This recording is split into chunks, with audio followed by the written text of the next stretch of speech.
Hey you guys, so I wanted to show y'all how easy it is to save seeds from your larkspur plants. So I went ahead and cut this one out and then brought it inside, and I just had it sitting in this box. Now if you look, it has all these little pods on it. These are completely dried up, and what they've done is they've started filling up with seeds. So I went ahead and I pulled a pod off, that way you can see it. And basically all you have to do is dump this pod upside down, and you might have to squeeze it a little bit.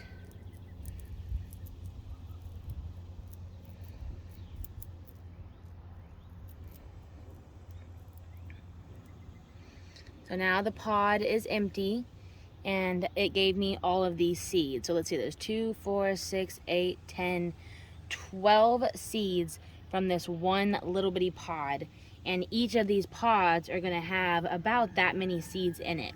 Now, one thing you need to know about larkspur, these self-seed very, very easily. While I had these sitting inside on the counter, they started dropping seeds all over the counter. So when you plant these in your garden, make sure you're okay with them self-seeding and coming back every single year, and also the patch growing as well.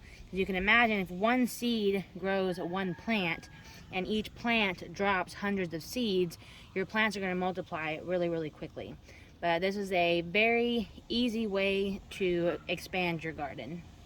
One thing you can do, if you have a counter that you can use, just come in and tap it on the counter, and you can see right there all those seeds that just popped out.